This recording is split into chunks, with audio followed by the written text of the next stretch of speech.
খুলনার মহসিন মহিলা কলেজে উপাধ্যক্ষসহ ৮টি পদে নিয়োগ নিয়ে প্রশ্ন উঠেছে। শিক্ষক নিয়োগে প্রশ্ন ফাঁস ও টাকা লেনদেন নিয়ে অভিযোগ রয়েছে। নিয়োগে একজনের কাছ থেকে ১০ লাখ টাকাও নেওয়া হয়েছে বলে জানান ভুক্তভোগীরা। হাসানুর রহমান তানজিরের রিপোর্ট, জানাচ্ছেন সুলতানা মরিয়ম। কলেজের উপাধ্যক্ষ, ল্যাব সহকারী সহ মোট ৮টি পদের নিয়োগ পরীক্ষায় অনিয়মের অভিযোগ রয়েছে অধ্যক্ষ ও পরিচালনা পর্ষদ সভাপতির বিরুদ্ধে। প্রার্থীরা বলছেন ১০ থেকে ১৫ লাখ টাকা না দিলে চাকরি মিলছে না।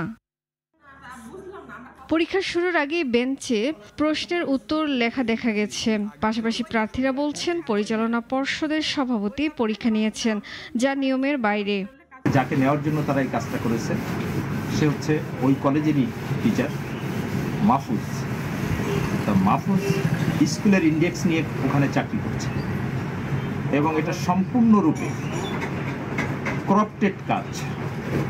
তা একজন করাপ্টেড পারসন যদি সে প্রশাসনিক পোস্টে এসে চাকরি করতে আসে তাহলে তার করাপশনটা কোথায়? কলেজে গিয়ে দেখা যায় অধ্যক্ষের জায়গায় সভাপতি শেখ কামরুজ্জামান বসে সবকিছু পরিচালনা করছেন। এতে ক্ষুব্ধ পরীক্ষার্থীরা নিয়োগ বাতিল ও জড়িতদের শাস্তির দাবি জানিয়েছেন। আমি জীবনে কখনো টাকা পয়সার ব্যাপারে দুর্বল না, আর আমি কখনো কোনো ব্যাপারে কোনো পার্সেন্টেজ নিই না, আর এখানে ১০ লাখ টাকা নিয়ে তো কোনো প্রশ্নই ওঠে না। এদিকে ঘটনার কয়েক ঘন্টা পর সংবাদ প্রকাশ না করার জন্য সভাপতির পক্ষ থেকে সংশ্লিষ্টদের কাছে অনুরোধ আসে। এখন পদ একটা, ক্যান্ডিডেট ১৩টা, তো হবে তো একজন, ১২ জনের কোনো না কোনো অভিযোগ থাকবে। রেজাল্ট তো আমরা প্রকাশ করবো না, রেজাল্ট প্রকাশ করবে ওই গভর্নিং বডি বা প্রিন্সিপাল, এনারা। কথা বলা না বলার কোনো প্রশ্ন নাই এখানে। মানে আমরা করে দিই, আমরা যদি ইনকমপ্লিট রেখে আসতাম তাহলে সেই অজুহাতে তারা প্রকাশ করতো না।